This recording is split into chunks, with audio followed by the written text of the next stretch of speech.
Hey, what's up y'all? It's your homie Kill Frenzy here, and today I want to go ahead and drop a quick tier list for the soldier class. Now, to go ahead and get a couple things out the way before we get into the tier list. Of course, with every tier list there is a high level of subjectiveness to it, so always use your thinker, always try things for yourself. I always say this, listen, just because I can go ahead and give you some facts doesn't mean you won't like certain things, and just because I don't like certain things doesn't mean you won't like those things about that class, right? So I feel like this is objectively a pretty good tier list, but there's always some things and a lot of things people will disagree with, okay? So to go ahead and get that prefaced, and also just because something is, let's say, on the lower side of the tier list doesn't mean you want to retire them or put them in your collection book. Quite a few heroes actually have some very good support bonuses. So for example, Berserker isn't going to rank too high in the tier list, but at the same time has one of the best support bonuses, so make sure you go ahead and keep them in your inventory because they can be very useful. Also, I'm not going to really break down fully everything about each subclass. I'm going to kind of group them together. Once again, this is a tier list, so I'm trying to get to the point of which of these soldier classes really rank highly when it comes to in-game effectiveness, right? And also, one last thing too, is you can see right here it's rotating through different skins, right? There's actually, I believe, 18, if my count's not off. There's 18 subclasses. Now, I'm not going to get into individual skins, so if you want to know, Skull Trooper falls under Urban Assault. So please don't ask in the comments, where exactly does Skull Trooper rank? The important thing to go ahead and check out, and I'm going to go ahead and show you right now, is these skins, right? Or reskins. For example, if I can find them. Actually, where is he? Okay, here we go. So Skull Trooper Jones is going to fall once again under Urban Assault, so that's something to pay attention to. If you look at Marine Corps Ramirez, that's going to be a support specialist, so make sure you always pay attention to the subclass over, as I would say, basically the flavor text, right? This right here is the name, but this right here is the class and subclass. So with that done, let's go ahead and actually get into the tier list and where I rank these, and I'm gonna give you a quick quip on why I rank these where I rank them, right? And also one last thing too, I've more or less tried basically all these subclasses, right? There's a couple I basically skipped out on because how Fortnite works is, there's not a whole lot of uniqueness between most classes, so you can kind of get an idea of how something would function. But I have tried most of them, right? Some of them I have retired because I just didn't care for them, but I have tried, of course, Urban Assault, Survivalist. I haven't tried Support Specialist, Special Forces, Shock Trooper, Sergeant, Rescue Trooper I have not, Raider, Nevermore, Master Grenadier, First Shot, Double Agent, Demolisher, Commando, Coupled Commando, Centurion. I don't think I've tried fully 82. At the very least, like, to really get a good judge of a character, you have to at least make them 82 in most cases. Like I said, there's like a lot of overlap when it comes to perks, so sometimes you can look at this go, this doesn't work right here. So of course I tried Bulletstorm and Berserker, so that's the whole list of soldiers I've tried before. You're gonna see some are missing out of my own ownage because I've retired them for experience back in the day, just didn't really care too much for them. Maybe I should go ahead and try them again. But let's go ahead and get into the tier list, right? Okay, so to break it down, we have 3 tiers. Low tier is basically, they have perks, right? And sometimes these perks just don't come together. Or even if they do have synergy, which synergy is very important, it doesn't synergize into something that's very effective. So it's not that they're completely unusable. If you like something, continue to use it. I'm gonna save something that's completely pointless and useless for, like, I don't know, garbage tier, but honestly no soldier really falls under, I would say, complete garbage tier.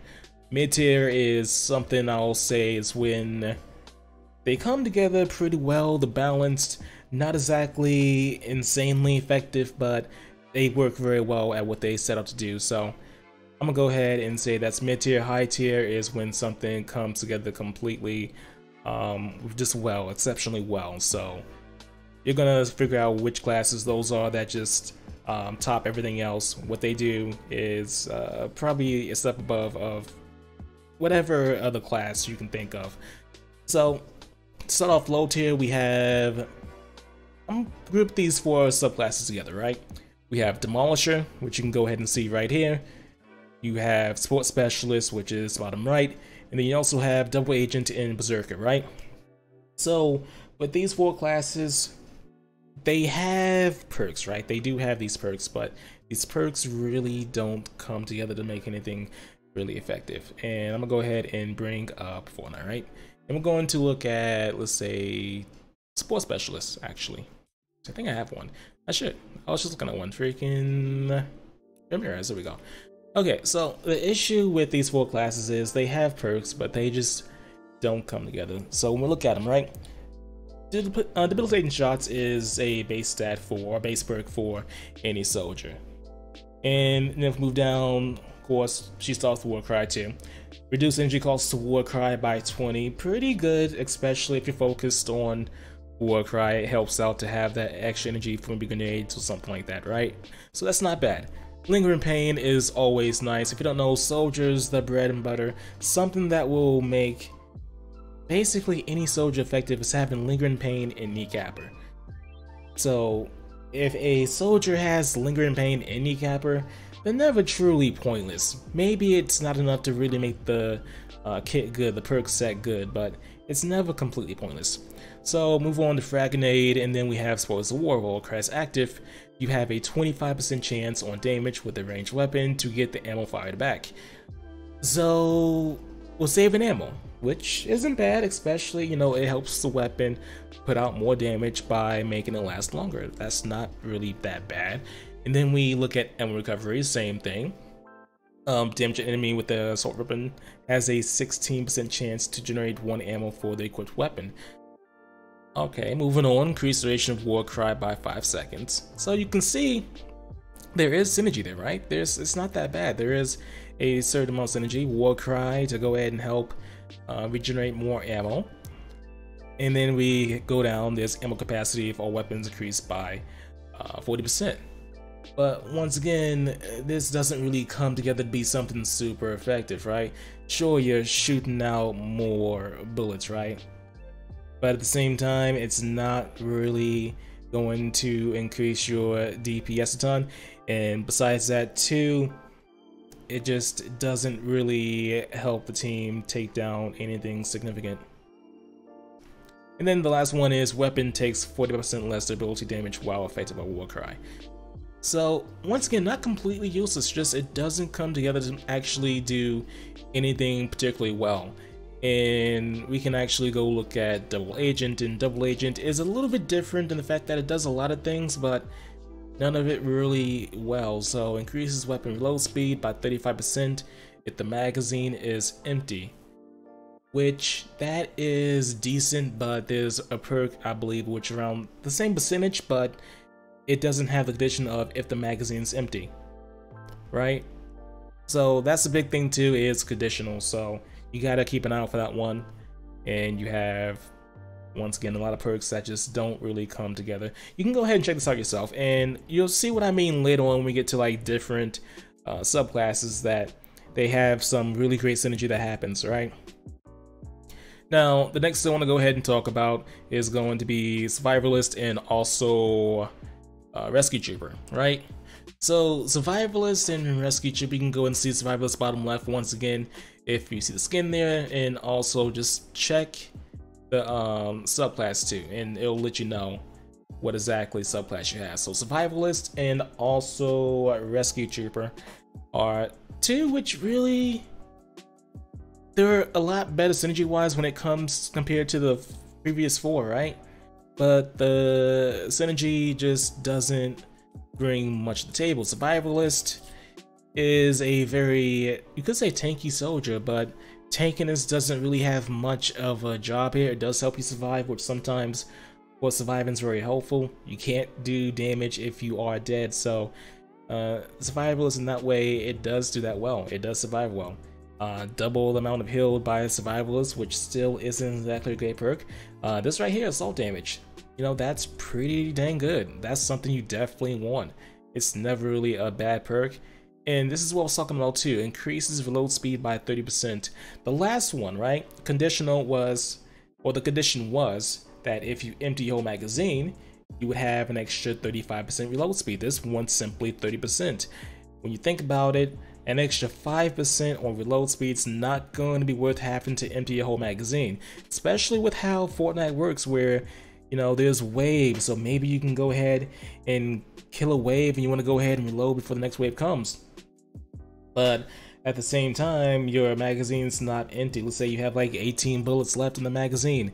It's a large magazine, it's a drum gun, or it's a bobcat, or I got the actual name, I think it's called drum gun in this game still, or Save the World. So that is one thing which I think Epic kind of failed at balancing, right? And as we look down the list once again, you can see it's focused mostly on tankiness. Not exactly a bad list of perks, but at the same time, what it's trying to do just isn't very helpful in game, right? Tough Soldier can rapidly heal himself by defeating enemies. Not very useful, but also not particularly bad. And Rescue Trooper is a more offensive style. You can go ahead and see it here. Pretty close to Survivalist in how it works. It's just like basic weapon perks, but trust me when I say there's soldiers that do it better later on in the game, or high in the tier list at the very least, right? And that to me, that's my low tier. It's like a collection of soldiers who they're not particularly absolutely useless, not unusable, but they also don't really bring a synergy that's very effective, very nice. Yo, so that's going to be it for part 1, which we covered the low tier. In the next tier, we're going to go ahead and cover the mid tier. In part 3, we're going to go ahead and cover the best soldiers in the game. Thank you for watching. If you enjoyed it, go ahead and like it. If you have any questions, leave a comment. And of course, if you want to see these future videos, go ahead and sub. Part 2 and part 3 should be uploaded very shortly. Peace, y'all.